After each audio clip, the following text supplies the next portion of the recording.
Good morning, everybody. Welcome back. Good to see you guys today. Say hello to Eddie. Eddie sighting. Very rare. Say hello to Eddie. Eddie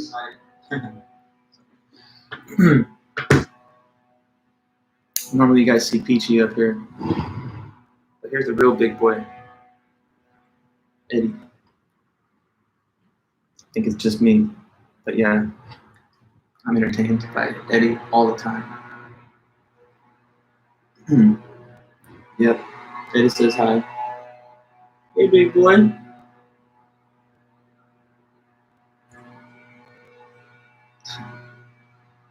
It's about 2 more minutes and then we'll be in class time, ready to go. Good morning. Eddie.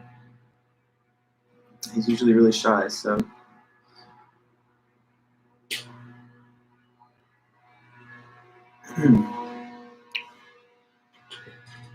Big boy. Hey, Zoe.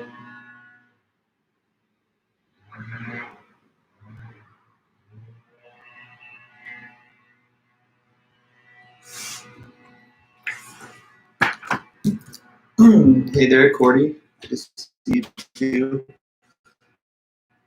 Eddie.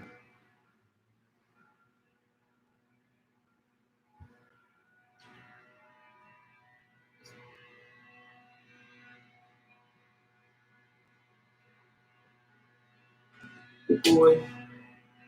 Can you keep laying there? All right.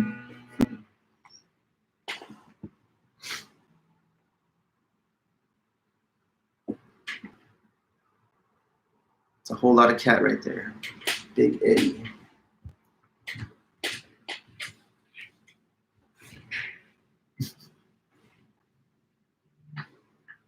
Hi, Olga. Good to see you too.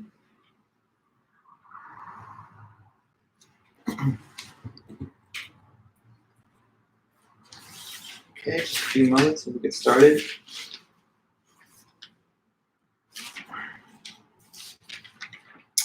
Hi, everybody. Hi, Claire, Sebastian, Oliver. Good to see you guys again too.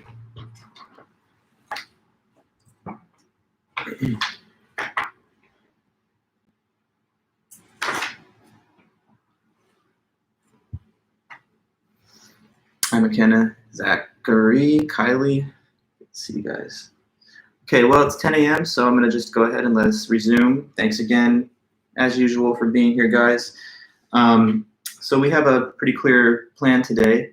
We're basically just going to try and wrap up the remaining part of the Argument from Design by William Paley. And then after Paley, we're going to try to go over the Ernest Nagel article called Does God Exist? We'll see how much time that takes. It might take the full time. If so, then we'll pick up from there on Monday. Also, just know that I sent off the link for today's office hour if anyone wants to swing by for any reason from 11 to 12. But other than that, I'm going to mail out the prompt for the first essay topics this weekend, and we'll talk about those on Monday. So you can be looking forward to that over the weekend. Probably on Sunday or so, I'll send it out. Cool. All right. Well, good morning, everybody. Here we are. We're ready to almost get to the weekend. Too bad we don't have the President's Day holiday on Monday like some of the other campuses where I've taught. But I guess we don't celebrate the President's Day at Chapman, but that's fine. So I'll see you guys on Monday, but we're going to finish these notes that we have to do today. So, okay. For now, we're starting with William Paley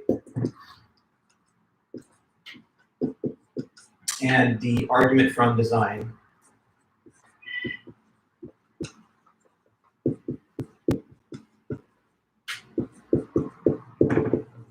Okay, so Paley lived from 1743 to 1805, and he wrote a book in 1804 that contains this argument, and that's what's been reprinted in our book. Yes, Dennis, that's correct. I'll be posting the paper instructions on Canvas, like I was saying, this weekend. So look out for it on Sunday. But anyway, back to this. William Paley, The Argument from Design. This is his lifespan, the date that it was published. And I think that I told you guys just last time about the example that he uses to start the paper off. In the beginning, he says, imagine that a person sees a watch on the forest floor. And do you remember what the sort of conclusion of his example was? That having seen a watch, you would know what about it? Let me just see anyone in the chat can tell me that piece. So his example, what conclusion is drawn? Hi, Nigel. Good to see you too. From seeing a watch on the floor, I mean, or anywhere really, but just you know that the origins of the watch have to lie with what kind of source?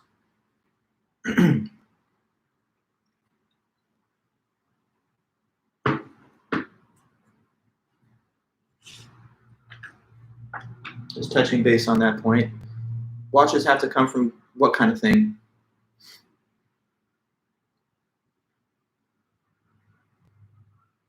Yes, from a watchmaker, from a being that has intelligence. And why is that so clear and obvious? Well, first of all, let me list the point that he's making here. This is the principle he derives from the watch example, that if something has a function or purpose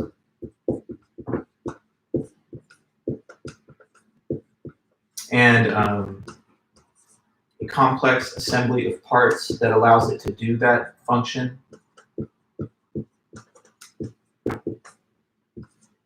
if these are the case, then in that case, it must have had an intelligent designer.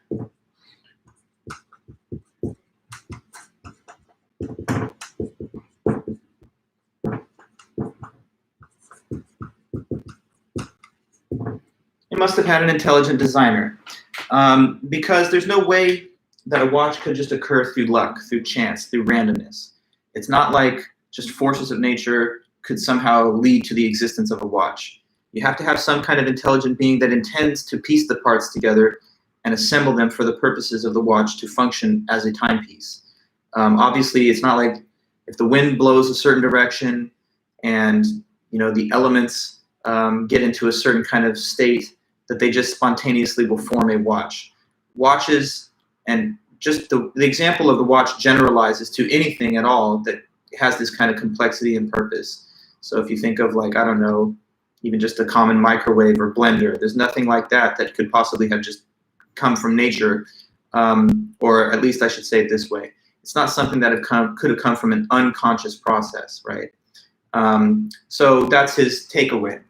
Thinking about a watch or similar examples of things with purpose, function, and complexity, they had to have had an intelligent designer. And he thinks that if he can establish this point to your common sense and to your reason, then that's what drives the remaining parts of the argument. Now, the next part of his discussion, I want to walk you through it. Eddie's so cute. As I'm erasing, he's like putting his head up and down, like watching the eraser. Okay, so yeah, back to this.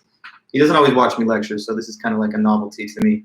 But he's being so good, right? Just laying there. He's not like jumping up and down, like trying to bite me. Anyways, good boy.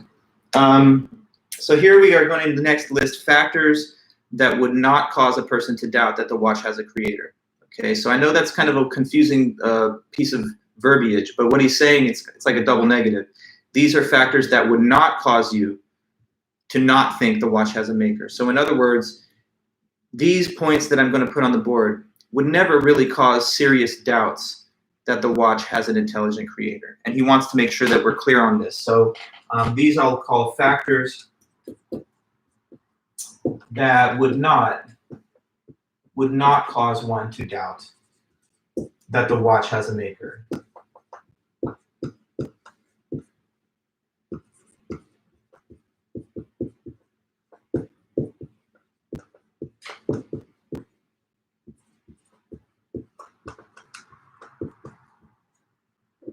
Okay. So you would see these in the book listed on page 33 and 34. He provides them in a set of like 8 Roman numerals, these 8 points. I'm not going to discuss all 8 of them because I thought some of those were more key or critical than others towards his overall argument. But I'm going to mention what I thought were the 4 most kind of relevant there. So one of the factors he gives at first is this. Suppose you have never seen a watch being made.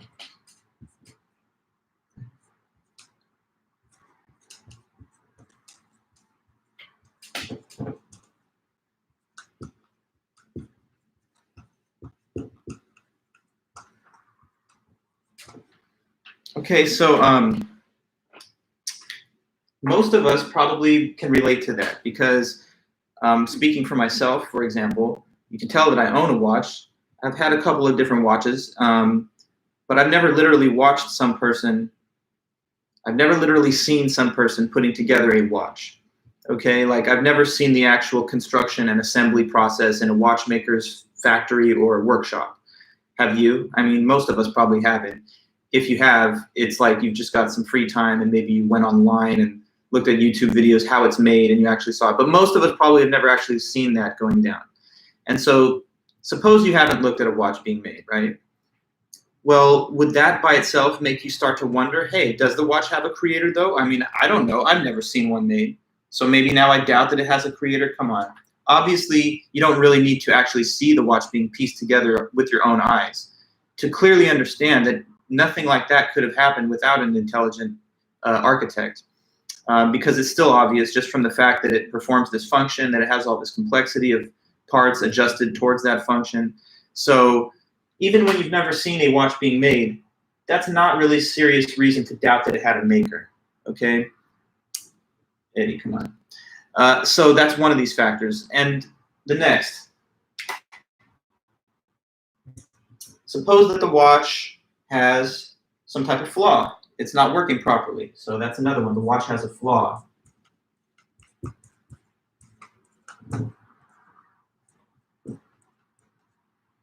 The watch has a flaw. So suppose that when you inspect the watch, you notice this, that it's not properly working, that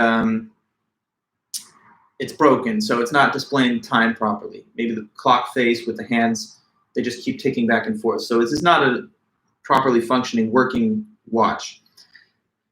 So if it's broken or defective, would you look at it and say, well, I don't know, does it really have a creator? I mean, if it was working properly, maybe it would, but now this one's broken, and so I all of a sudden have some doubt about whether it has an intelligent creator.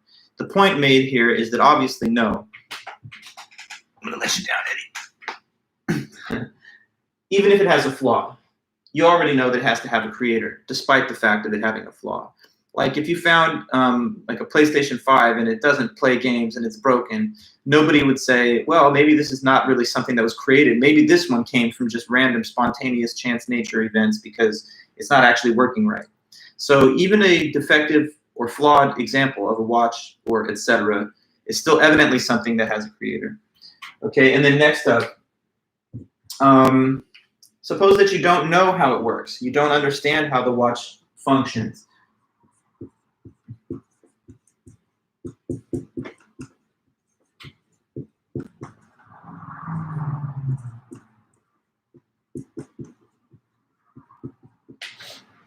Okay, so third factor, this again maybe you can relate to, at least I know I can. So I have a watch, as you can see, but this watch, for example, it's a pretty sophisticated watch. It's got a lot of metrics that it gives me. It's got a heart rate monitor, pulse oximeter, GPS tracker, and all kinds of other stuff. So there's a lot going on inside the watch. And I appreciate that, but I don't really know exactly how it works. I would have to like be a person into like engineering, electricity, or like technology to know what's going on under the hood, as it were. I just have the watch and I use it, but similar to many of you probably, you couldn't give a detailed breakdown if someone said to you, tell me specifically how it works. If another example is given, like a car, I mean, some people have a lot of automotive knowledge. Some of us just drive the cars. And if you're one of those people, then you couldn't really tell anybody what's going on under the hood. How does an internal combustion engine exactly work? But look, even lacking that knowledge of how it works, that would not cause you to doubt or to deny that it had an intelligent creator. It wouldn't be like, until I understand how it works, all bets are off, and maybe that thing was not created by any intelligent being. So we have three factors that would not lead to real doubt that the watch has a maker, even if you never saw one being made, even if it's somewhat flawed, and even if you're not sure how it works, it's still clear enough based on its complexity and function. And then one last point here. You would not say that it came from random chance events. So that's not any kind of better alternative hypothesis.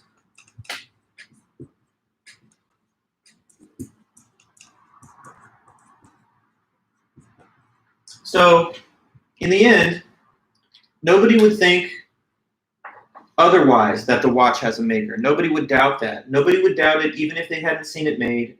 Nobody would doubt it even if it had a flaw. Nobody would doubt it even if they did not yet know how it works. And of course, he thinks nobody would doubt it by saying, well, perhaps it comes from some kind of random set of events. So in the end, then, he says, it's just to emphasize again his overall claim.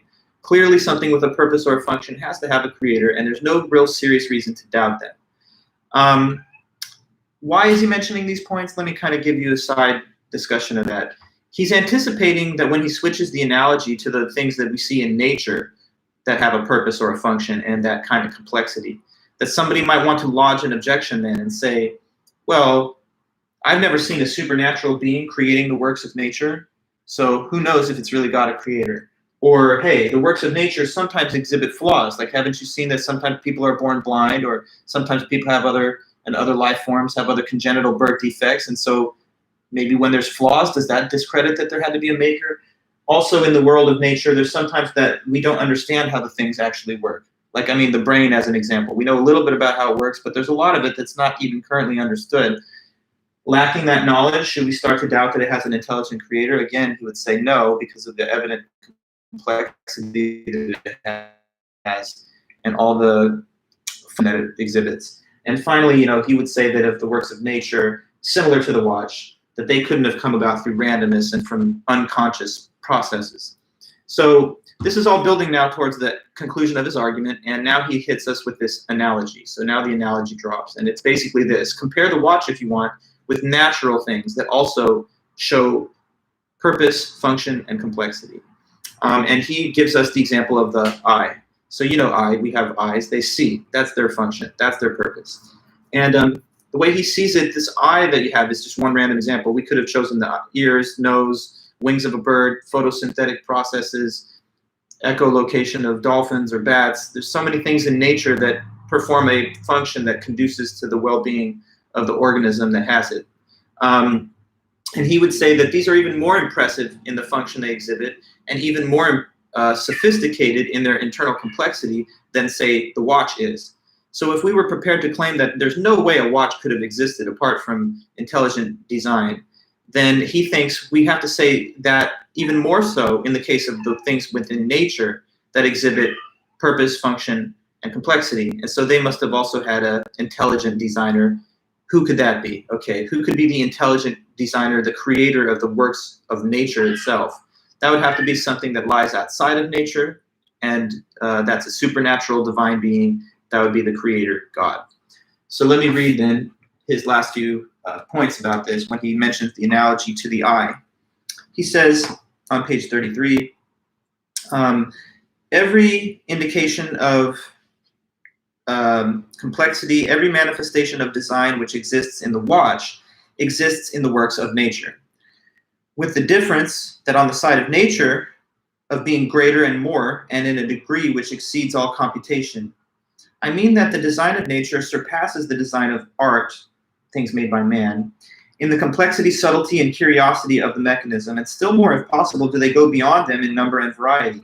Yet, in a multitude of cases, they are not less evidently mechanical, not less evidently contrived, not less evidently suited to their purpose or goal than the most perfect productions of human ingenuity.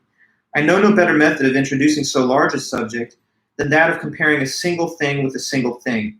So he compares the eye with the telescope. Telescope made to enhance vision, the eye, of course, there to see. In a modern day, he might have used the case of the camera, which is a closer analogy to the eye than the telescope, but this is 1804, and I don't believe the camera quite yet existed. So he says, as far as the examination of the instrument goes, there's precisely the same proof that the eye was made for vision as there is that the telescope was made to assist it. They are made upon the same principles, both adjusted to the laws by which the transmission and reflection of rays of light are regulated. And so then he goes into some of the physiology of the eye and how intricate and precise it must be in order for it to allow for vision. And therefore, we see his conclusion. So the watchmaker stands to the watch as God stands to the eye and to anything else in nature that exhibits a purpose or a function. So the basic thrust of his argument is there are things in nature that have design. They show purpose and function. They're complex. And on the analogy with a watch, these kind of things could not come about but for the activity of an intelligent designer or architect. And so God would be the sort of master architect of nature, just how we ourselves are those that create things like the watch and etc. So there we go. One more argument then to add to our growing roster of ideas and arguments in this class. But now we're going to just continue to move through the notes and through the syllabus. The next author in the series is an American philosopher of the 20th century named Ernest Nagel. And let's see what he has to say about all this. So Ernest Nagel is his name. Okay, and he lived from 1901 until 1985. In 1959, he wrote a book called Philosophical Concepts of Atheism. And from that book, our textbook takes a small snippet and retitles it, Does God Exist?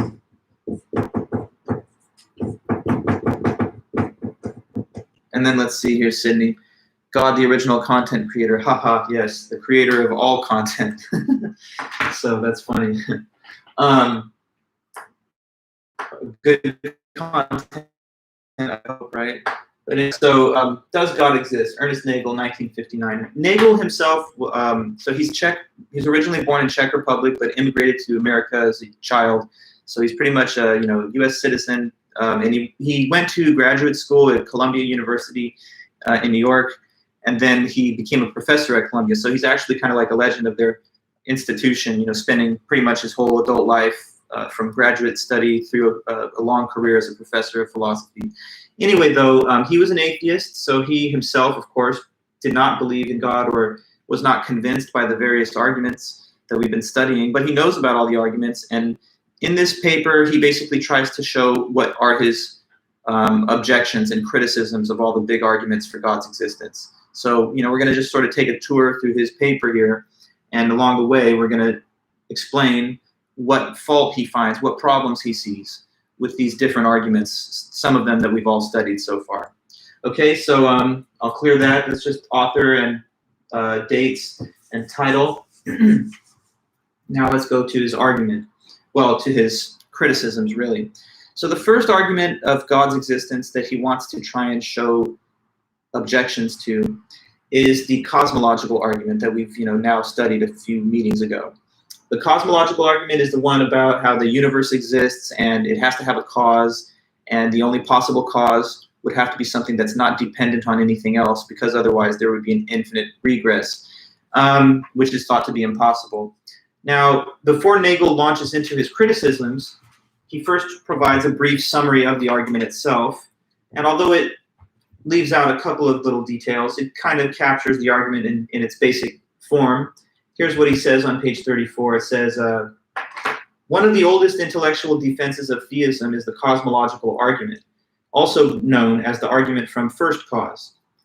And so briefly put, the argument goes like this. Every event must have a cause, hence an event A must have as cause some event B. So I'm just kind of drawing a little diagram of that. Suppose that this arrow represents causation, from the cause to the effect. So if there is an event A, it must have had some event B. Think of, for example, of you. You exist, and so you had a cause, your parents. And B, though, in turn, must have some cause C. And so on. But if this goes on to infinity, if there is no end to the backward sequence of causes, then the sequence would be infinite, and in the opinion of those that use the argument, that is impossible and absurd. So therefore, there must be a first cause, which would be God, the initiator of the universe and everything inside of it. Okay, so I mean, that's basically the core of the argument. He doesn't mention some little points about like contingent versus necessary truths, but that pretty much captures it. So after having said the argument, now he lists what he finds fault with. I'm going to put it up here as problems with the cosmological argument. And he definitely has some problems with it to mention. So first of all, I'll list these problems as a sort of like set of rhetorical questions where the answer to the question is kind of implied. So the first one is this. We could be skeptical of the point that everything has to have a cause. For example, does everything really have to have a cause? Maybe not.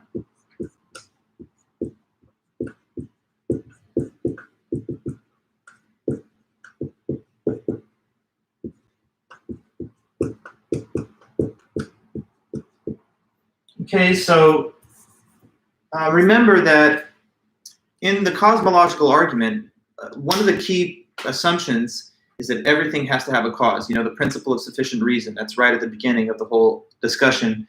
But you could say, wait a minute, hold on. First of all, stop right there. What do you mean everything has to have a cause? I don't know. Does everything have to have a cause? I mean, you could question that. For example, you might concede that perhaps each individual particular thing has to have a cause, like me, you, my cat, this, I don't know, marker.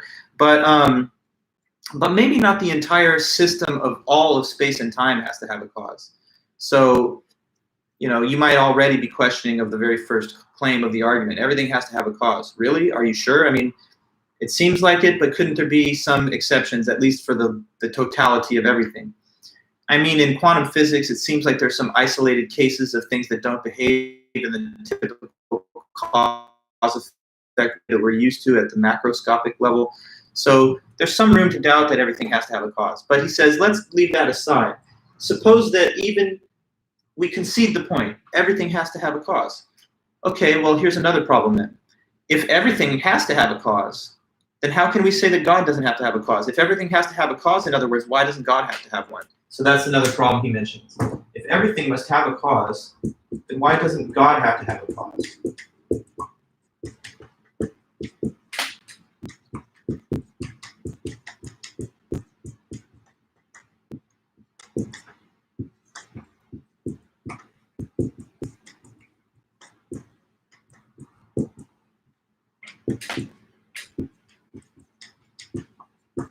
Okay, so you could claim, and well, Nagel is claiming anyway, that there's some kind of contradiction here lying between these two points of the argument. One point is that everything has a cause, so the universe has to have one, right?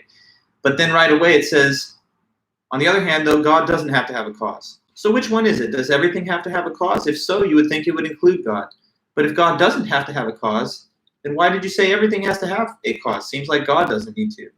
So you could say that seems to be somewhat inconsistent. The whole principle that's supposed to lead us to accept the existence of God is the principle that the universe has to have a cause, and so does everything. But then right away, it seems to contradict itself by saying God, on the other hand, doesn't require such a cause. Okay, furthermore, suppose we just allow it to stand that God doesn't have to have a cause. Well, if he does not, that means that there could be something that is not caused, that is necessary. But why then couldn't just the why couldn't just the universe itself be this uncaused necessary being? So here we go. If God, if there can be something with no cause, like God is claimed to be in the argument, then why can't the universe itself have no cause?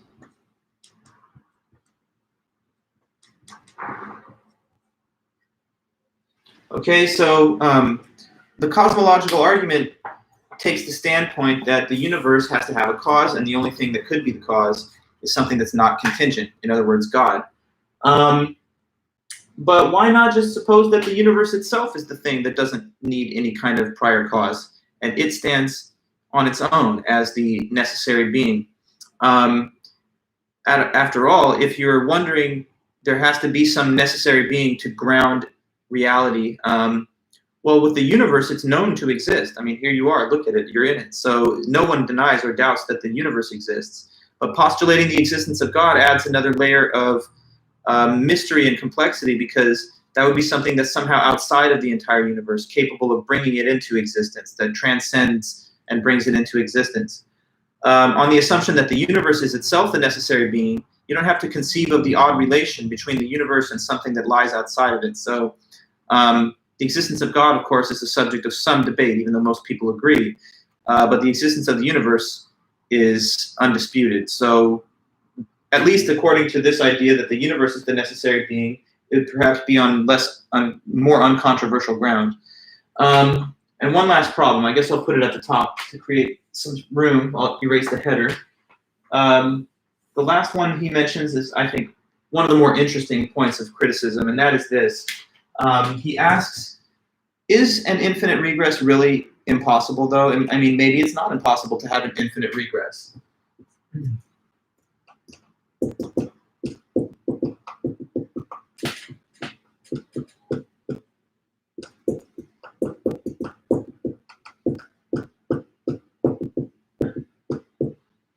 Okay, so about an infinite regress. Remember that in the cosmological argument, the argument says that it could not be that there's just an infinity of causes lying behind the present moment.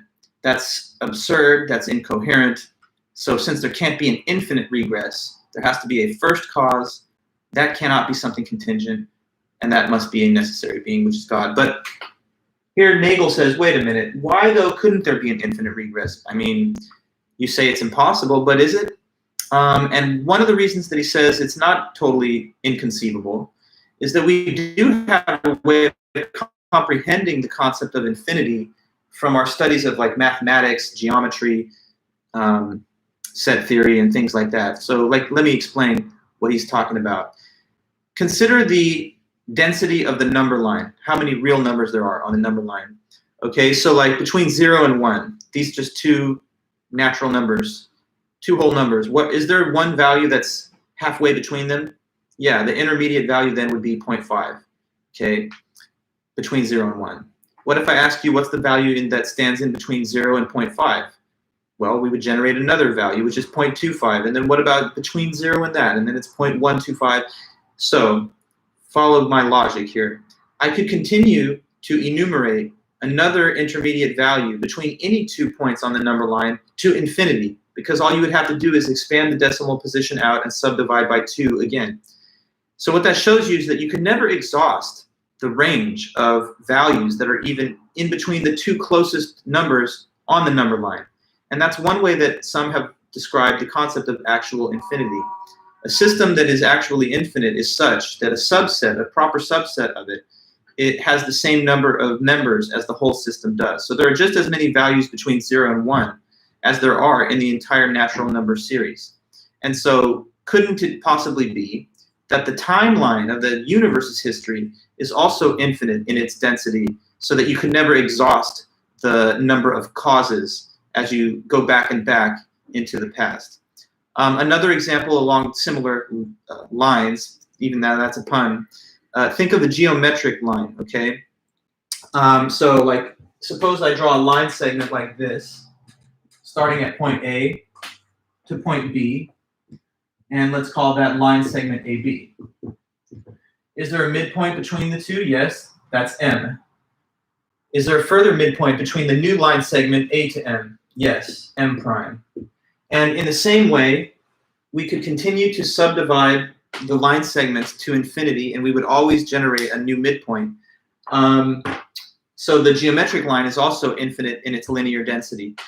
And that is because the points on the line, if you remember in geometry, they lack any dimensions. They have no extension. So we could never exhaust the range of points on the number line or the geometric line. So can we maybe convey this analogy to the real universe's timeline in history?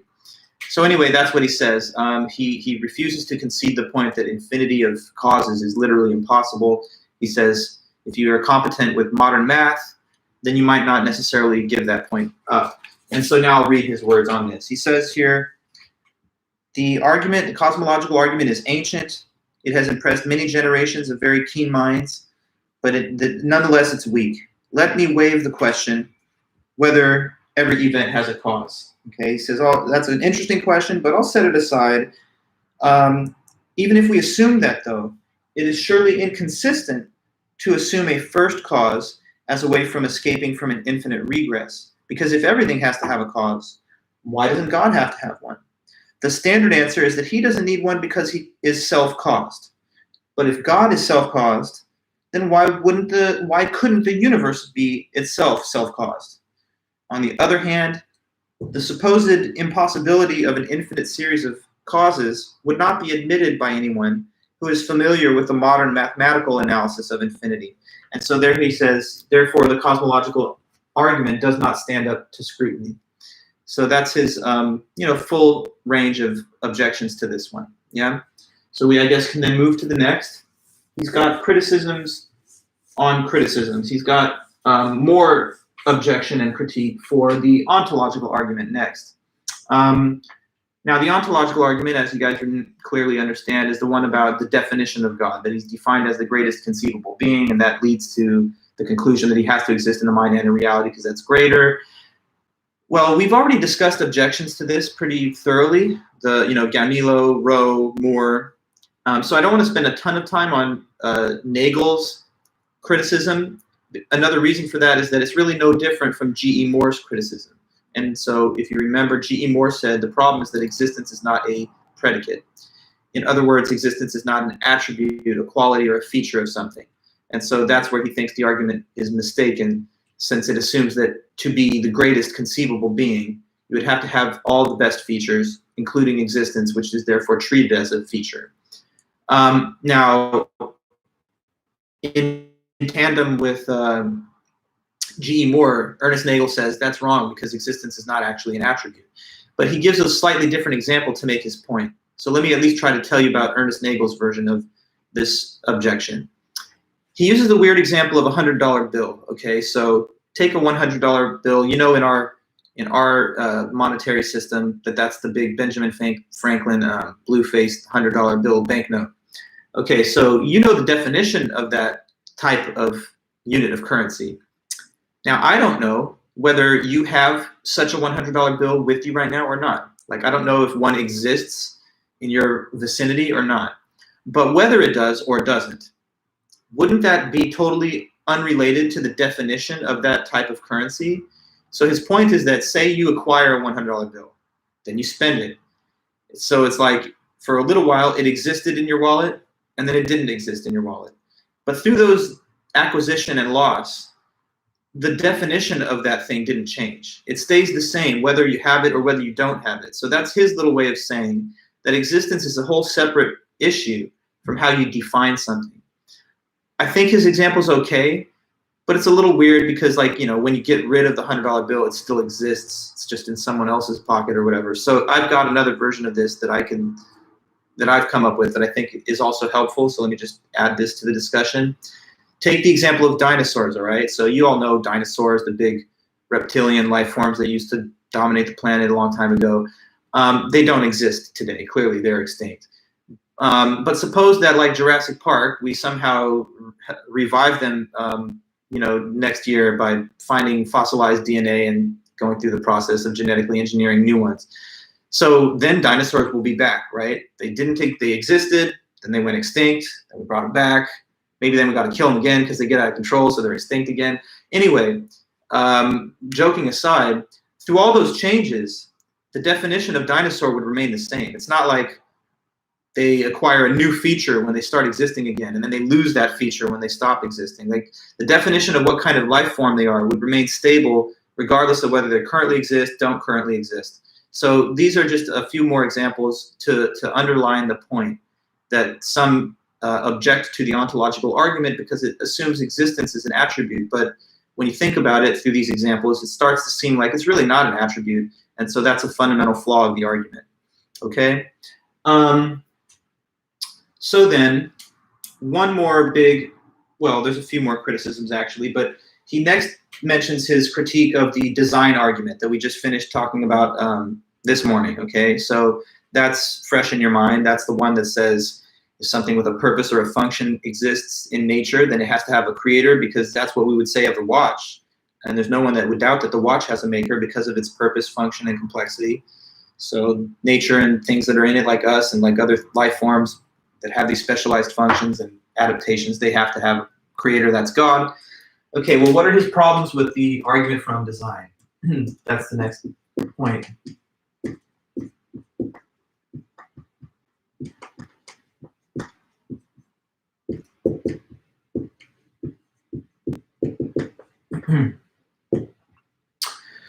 So to state his criticisms, he basically tries to attack the analogy that is at the core of the argument.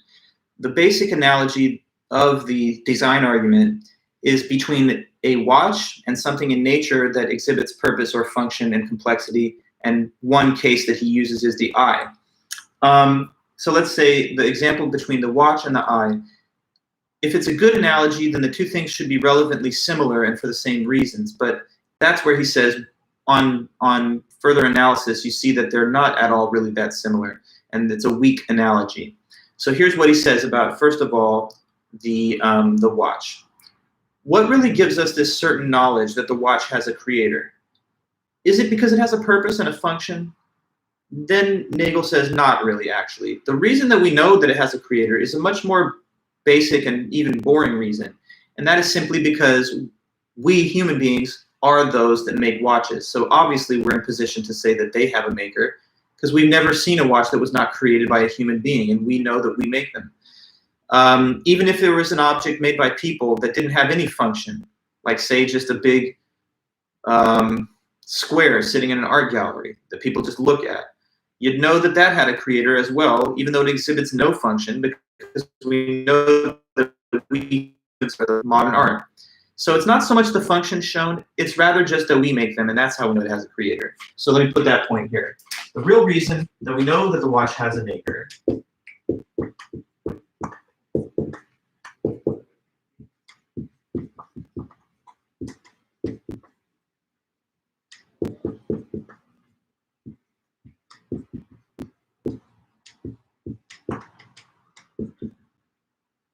is not because it has a function.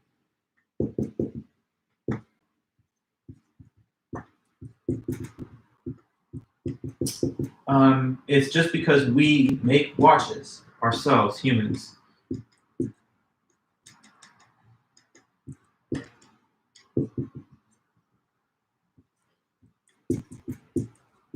Okay, so one point there is that concerning the similarity mentioned, that both the watch and the eye, for example, have function, that is not the indicator of the watch having an intelligent designer. It's just because we ourselves make these watches. And then when we switch to the example of the eye, he says, though it also has a function like the watch, that's kind of where the similarities end, because the function seen in the eye can be explained on a different hypothesis than a creator. And it's a more well-supported scientific hypothesis that doesn't make any assumption of the existence of some kind of conscious architect of nature. So maybe this has been something looming in your minds. If so, let me ask if anyone can offer a comment.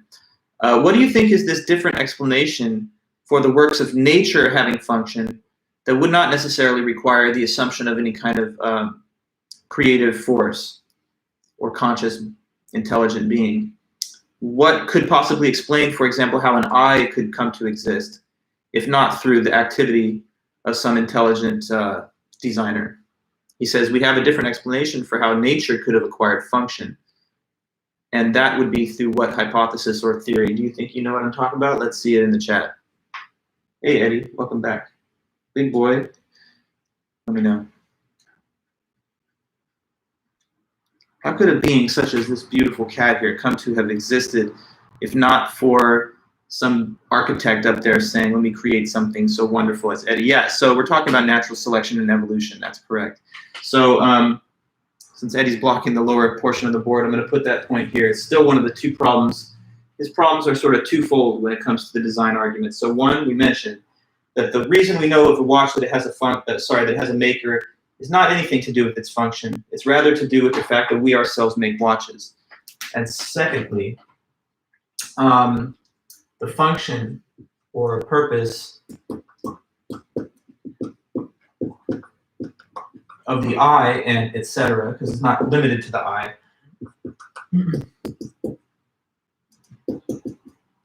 can be explained without assuming an intelligent designer via evolution theory.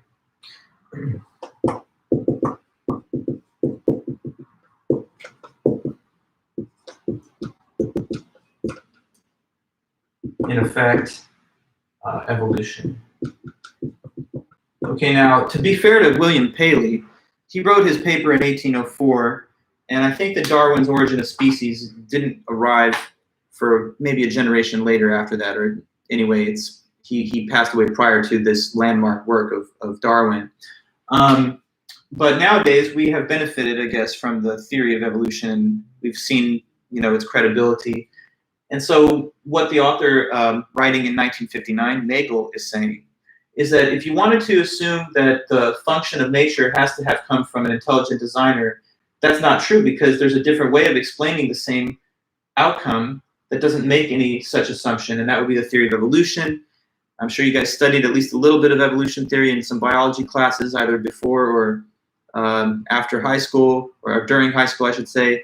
But the basic idea is that given a set of beings, some of which will have random mutations, that those that equip them better for survival in their environment are going to more effectively reproduce and pass those genes on to a new generation of offspring. And the ones that don't have those type of traits or attributes will not be naturally selected for, because they'll simply not be able to survive and reproduce in the same kind of numbers. So over like long geologic timescales, this would cull those features that were not survival or fitness enhancing, and would select for the ones that were. And that's the scientific, I guess, non-supernatural account given of how things like the eye or the ear or the wings of the bird, or etc., could have developed. So he says, now we show that the analogy that's the crucial part of the design argument between the eye and the watch kind of breaks down. They do both have a function, but that function is irrelevant to the knowledge that the watch has a maker. And they do both have a function, but the function of the eye can also be explained by a completely different hypothesis than that which we give for the case of the watch. So therefore, he thinks the argument is kind of weak. Eddie, let me get the book, huh? Good boy. I'll read the words a little bit from the author on that. He says, the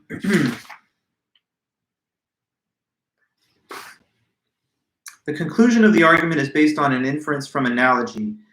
The watch and the world are alike in possessing a congruence of parts and an adjustment of means to ends. The watch has a watchmaker, so the world has a world maker. But is this a good analogy?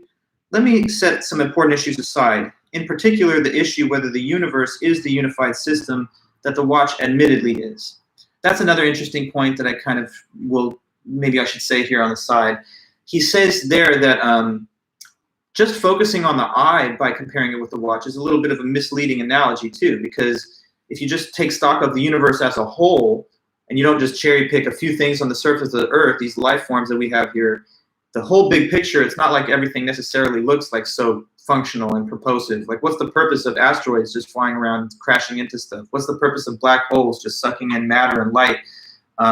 They're not doing anything for anybody or for anyone. So you could argue that looking at the universe in the biggest possible picture, zooming out, you don't necessarily see it as this kind of integrated system where everything is functional and purposive. But I digress. If we allow the analogy of the eye, he says, let's concentrate on the question, how are we so sure that the watch doesn't come into existence except from an intelligent manufacturer? And he says the answer is plain. We've never run across a watch that was not made by a person, but the situation is nothing like this in the case of the systems of nature with which we're familiar. Below, he says, the argument loses all its force if the facts which the hypothesis of a divine designer is supposed to explain can be understood on the basis of a better supported assumption.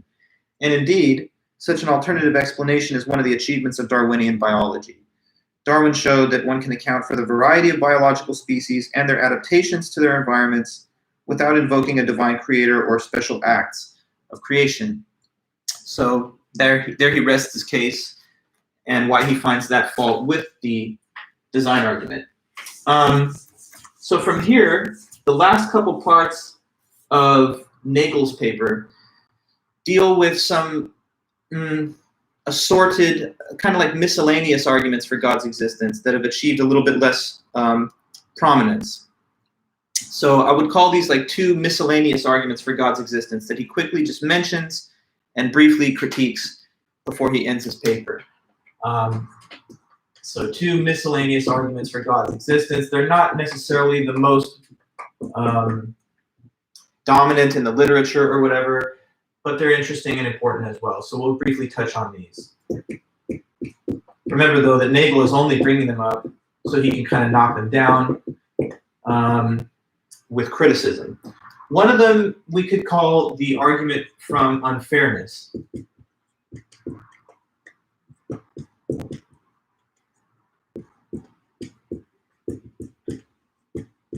And then the other one we will call the argument from religious experience. Is it getting... Eddie, thank you. I'm going to have to make you move, though, boy. Sorry. Yeah, artificial... well, anyway, I didn't mean, Courtney, to take it too seriously, the example of Eddie. I mean, he's a domestic breed and all of that. Well, actually, he's not a breed, but he's a domestic cat, right? Nonetheless, evolution still pertains to all these life forms, even those that have found a symbiotic relationship with humans. But I digress. The other one would be the argument from religious experience.